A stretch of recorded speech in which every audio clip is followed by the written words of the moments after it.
नमस्कार मित्रों, मैं डॉक्टर विजय कुमार मधुकर कुलकर्णी आपके सम्मुख बीए, बीएससी और बीकॉम द्वितीय सत्र में पाठ्यक्रम के लिए रखी गई कहानी वसीयतनामा, इस पर चर्चा करने के लिए सम्मुख हूँ। कहानीकार है धन्य कुमार बिरादार,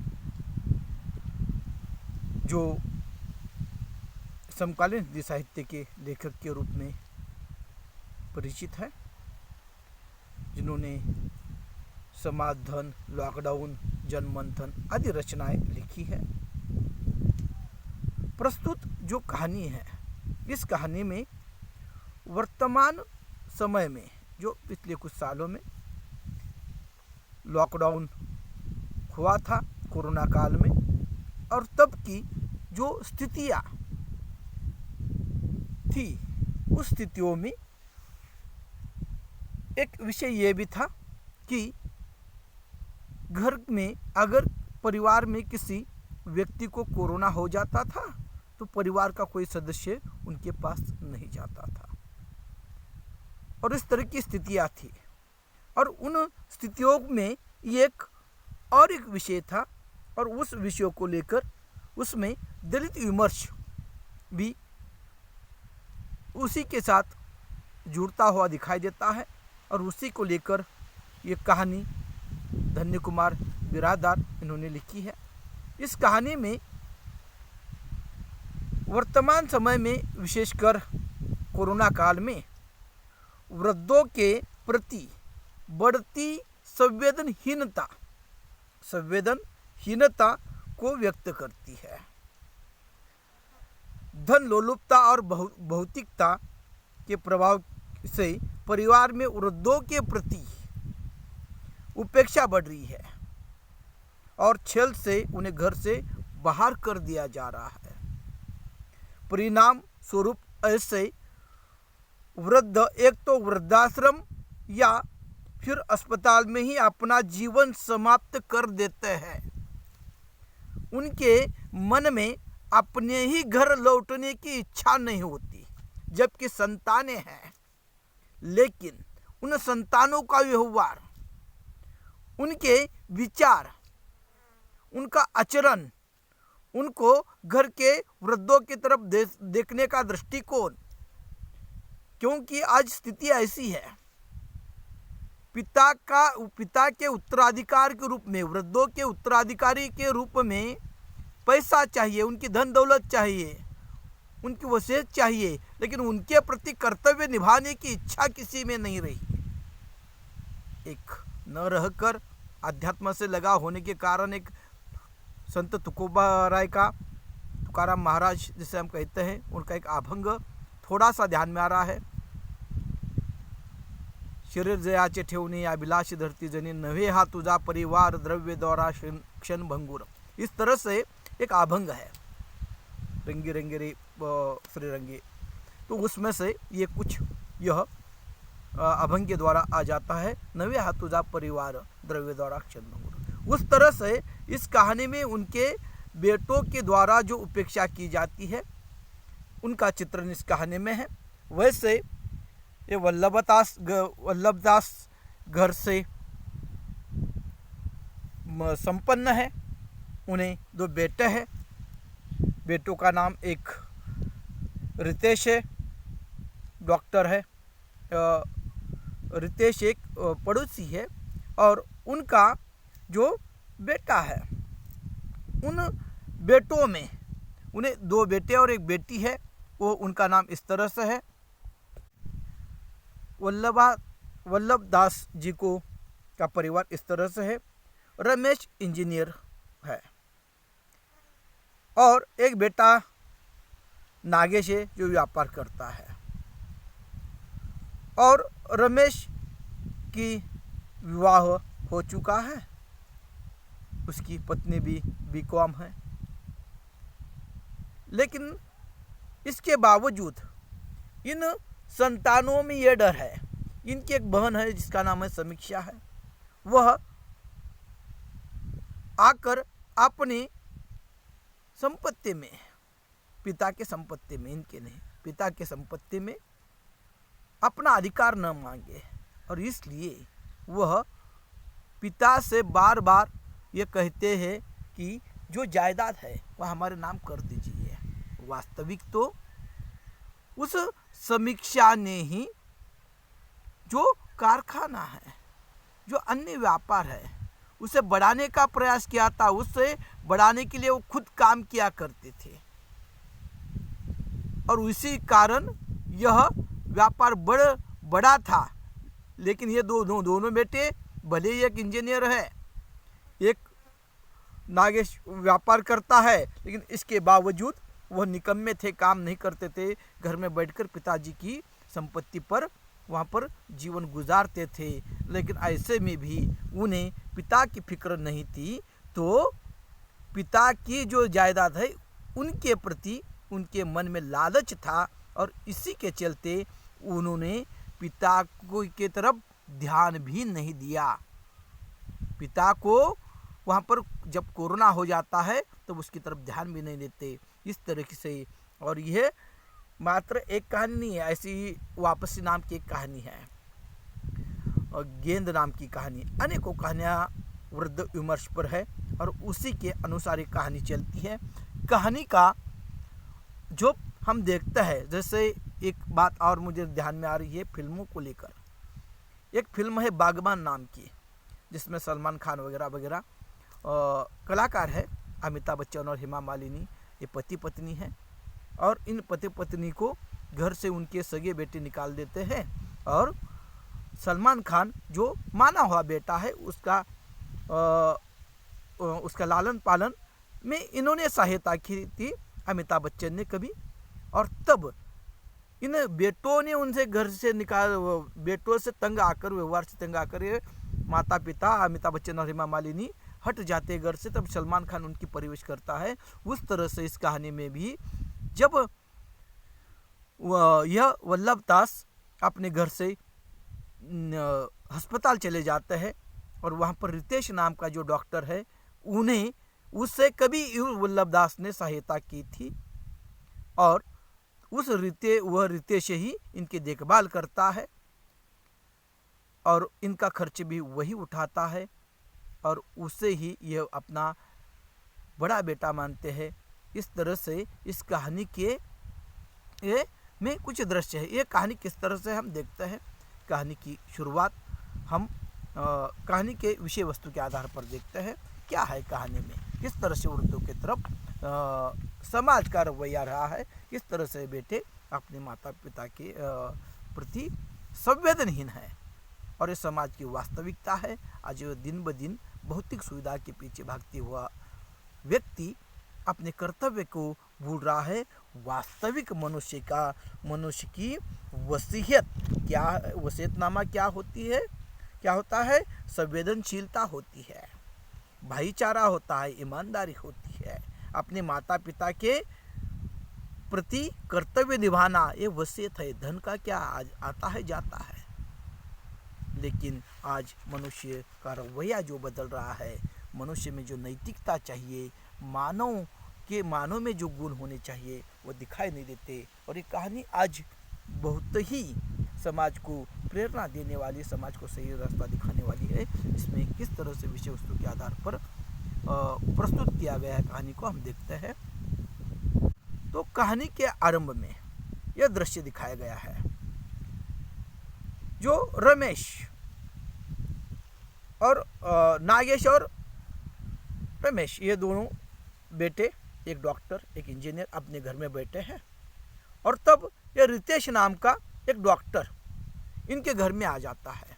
दरवाज़ा बंद है, और दरवाज़ा बंद होने के बाद ये दरवाज़ा खटखटाता है।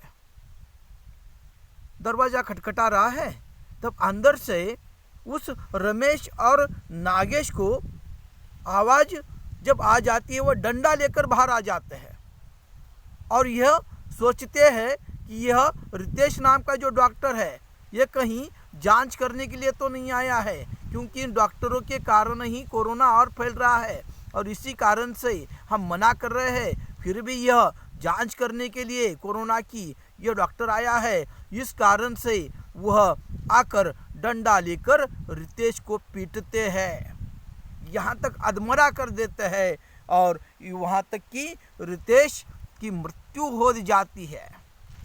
रितेश की मृत्यु हो जाती है और मृत्यु के अंतिम शब्द वह क्षणों में, पलों में वह रितेश इन्हें कहता है कि तुम्हारे पिताजी की जो वसीयत है उस वसीयत में मेरा नाम लिखा गया था, लेकिन वो वसीयत मुझे नहीं चाहिए, मैंने अस्पताल का खर्च भर दिया है, लेकिन तुम्हें जो अंतिम क्रिया करनी है वह आपको सिर्फ जाना है। इस तरह से वो जब सुनता है तब पड़ोसी तो आ जाते हैं, पड़ोसी देख लेते हैं, लोगों में चर्चा है रितेश अधमरा वहाँ पर पड़ा है और वह रितेश को देख लेते हैं, लोगों में चर्चा है ये डॉक्टर लोग ही वहाँ पर कोरोना फैला रहे हैं, इनके कारण ही घर घर में कोरोना फैल रहा। वास्तविकता तो ये थी उस समय में घर का परिवार का कोई व्यक्ति वहाँ पर जाने के लिए तैयार नहीं था मित्रों। अस्पताल में वो डॉक्टर ही थे जिन्होंने खुद के जीवन की परवाह न किए बगैर, अपने परिवार की जो परवाह न किए बगैर वहाँ पर जाकर रुग्णों की वहाँ पर सेवा की थी और उसी के कारण वहाँ पर उन्होंने अपना फर्ज निभाया था, इसलिए वहाँ पर आने को लोगों की जीवन की रक्षा हो गई। लेकिन यह ध्यान में न रखते हुए लोगों में वहाँ पर अफवाह फैल गई थी और उसी तरह से रितेश भी जैसे चला जाता है, रितेश को बिना सोचे समझे ये दोनों पीटने लगते हैं, मारने लगते हैं। अब जैसे ही ये बात यहाँ से कहानी का आरंभ हो जाता है। वास्तविकता ये थी वल्लभ दास जो एक अच्छे घर से थे और उनके पास कारखाना था, उद्योग व्यवसाय था और उनके जो दो बेटे थे उसमें से समीक्षा नाम की बेटी सब देखती थी, लेकिन ये बेटे हमेशा अपने पिता को झगड़ा करते थे कि हमारी जो जायदाद है वो बेटी कहीं हक ना मांग ले, इसलिए हमारे नाम पर कर दो।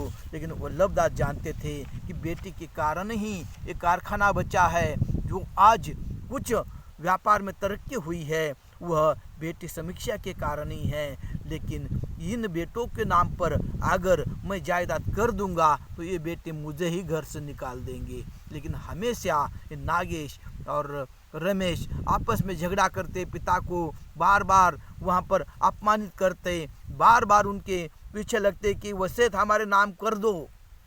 लेकिन वहाँ जब तक बेटी थी तब तक बेटी ने संभाला था, लेकिन ये बेटे तो निकम्मे थे, घर में बैठकर पिताजी के वहाँ पर पैसों से वहाँ पर अपना जीवन गुजारते थे, कुछ काम नहीं करते थे।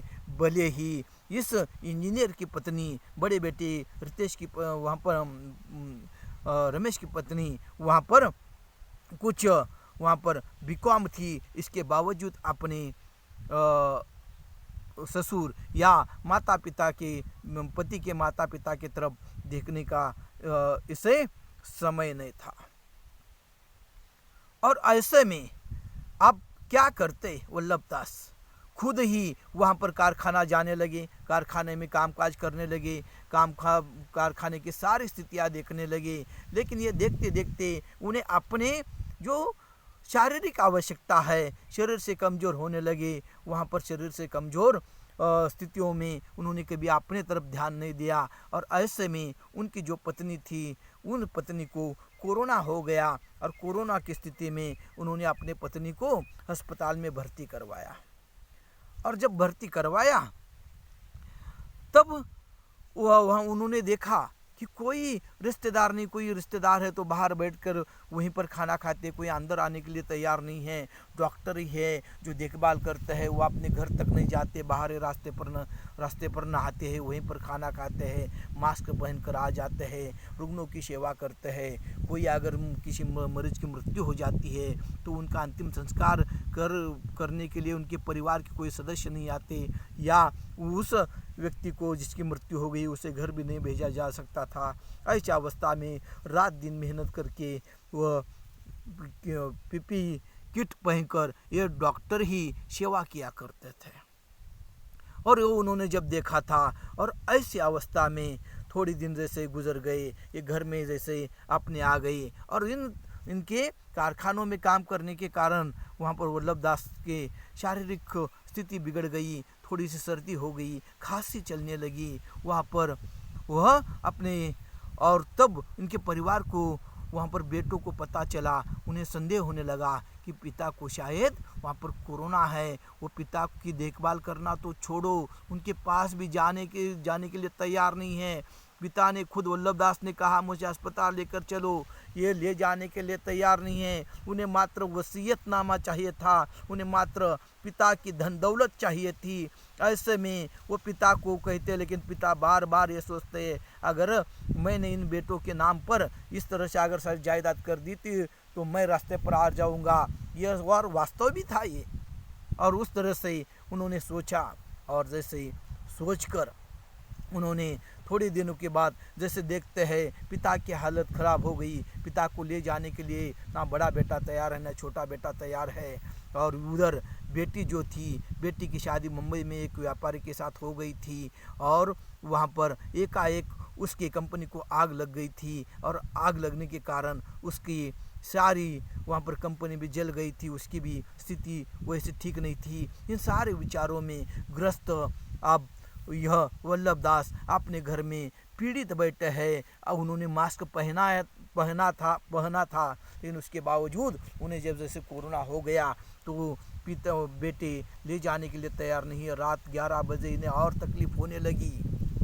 घर में फैन के उस एयर कंडीशन में बेटे सोए हुए हैं, ये करा रहे हैं, आवाज़ें दे रहे हैं, रो रहे हैं, चिल्ला रहे हैं, खांस रहे हैं, कोई तैयार नहीं है। जैसे वैसे अपने आप को संभालते हुए वल्लभ दास रास्ते पर आ जाते हैं। 11 बज गए हैं, सारे वहाँ पर पड़ोसी सो चुके हैं, रास्ते में कोई नहीं है। और एक आए के उनकी कराने की आवाज़ जैसे आ जाती है। सामने से एक गाड़ी आ रही है, वो गाड़ी रुक जाती है। गाड़ी में से एक व्यक्ति उतर जाता है, वो देख लेता है वल्लभ दास को, उसकी स्थिति देख लेता है और वल्लभ दास को अपने गाड़ी में बिठाकर अस्पताल ले जाकर भर्ती दिया जाता है। उनके टेस्ट हो जाती है, वो कोरोना पॉजिटिव पाए जाते हैं। और ऐसे में वो डॉक्टर इनके घर में बेटों को इतला करता है, लेकिन कोई आने के लिए तैयार नहीं है। और ऐसे में वो डॉक्टर खुद वहाँ पर वल्लभ दास की जो फीस है वो भर देता है, वो खुद 1 लाख रुपए भर देता है। और ऐसे में वल्लभ दास कुछ दिनों के बाद वहाँ पर उनकी तबीयत ठीक हो जाती है। वो व्यक्ति था रितेश नाम का। उस रितेश नाम के डॉक्टर ने इनकी देखभाल की। सगे बेटे नहीं आए, लेकिन रितेश ने उनकी देखभाल की। और जैसे कोरोना से वो बाहर आ जाता है।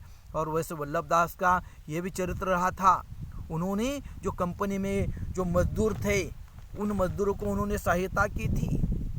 जब उन कोरोना के दिनों में लोगों की अन्य कारखानों के द्वारा पेमेंट बंद की थी, तनख्वाह बंद की गई थी, उसमें से वल्लभ दास ने 1000 रुपये बढ़ाकर लोगों को दिए थे। उनकी तनख्वाह कम नहीं की थी, गांव के मजदूर है और इसलिए उन्होंने ज़्यादा पैसे उन मजदूरों को दिए थे। और इस तरह से उन्होंने देखभाल की थी, मानवता दिखाई थी। और उसी में से एक रितेश था और एक जैसे यह वल्लभ दास। वहाँ पर तबीयत ठीक हो जाती है और उन्हें कहा जाता है वल्लभ दास को आप घर जा सकते हैं। वल्लभ दास रोने लगे और वो कहने लगे मैं यहीं पर मर जाऊंगा, कुछ भी हो जाए, लेकिन मुझे घर नहीं जाना है। इस तरह की स्थिति, एक पिता की अपने घर न लौटने की इच्छा होना, एक कितना बड़ा पातक है, कितनी बड़ी वहाँ पर वह दयनीय स्थिति है। क्या अमानवीयता बेटों के द्वारा हो रही है, समाज के द्वारा हो रही है। एक पिता उस अवस्था में, बीमार अवस्था में अपने घर जाने के लिए तैयार नहीं है। और ऐसे में जब पूछा जाता है रितेश द्वारा, तो रितेश के ऊपर का एक पैर पड़ लेते हैं। वल्लभ दास कहता है तू ही मेरा बेटा है और तुमने ही सब कुछ किया है, मेरे बेटे आने के लिए तैयार नहीं है। और वैसे में तब रितेश बता देता है आप चिंता मत कीजिए, आपका मेरे ऊपर एहसान है। वल्लभ दास कहते कैसे? तब वो कहता है कि मेरे पिताजी आपके कारखाने में नौकरी रोजगार किया करते थे, बोरियां उतारते थे ट्रक से। और जब बोरियां उतारते एक दिन कुछ बोरियां उनके शरीर पर गिर गई और उसमें उनकी मृत्यु हो गई। तब मेरी माँ भी आपके कारखाने में काम करती थी और उसने आकर आपको विनती की और अपने पिता की LIC की पैसे भी उसे दे दिए, 50,000 रुपये दे दिए। और LIC वल्लभ दास ने अपने पैसे से भरी थी, फिर भी वो सारे पैसे उस मजदूर को, रितेश के पिताजी के मृत्यु के बाद रितेश के माँ को दिए थे और उसका खर्च 50,000 रुपये भी दिए थे। इस तरह से वल्लभ दास मानवता निभाई थी और उसी पैसों के कारण रितेश डॉक्टरेट की पढ़ाई कर पाया था। और जैसे उसने डॉक्टरी की पढ़ाई की थी तब उसने अपनी माँ को काम पर जाने के लिए रोका था, लेकिन इधर खुद के इनके बेटे आने के लिए तैयार नहीं। और तब यह वल्लभ दास सोचते हैं कि वह वहाँ वकील को बुला लेते हैं वहीं पर और वसीयतनामा लिखते हैं। उसमें इस रितेश का नाम लिखते हैं, पहला बेटा, बड़ा बेटा कहकर, और बाकी तीनों का नाम लिखते हैं। लेकिन रितेश कहता है नहीं नहीं, मुझे ये नहीं चाहिए, मैंने मानवता दिखाई है।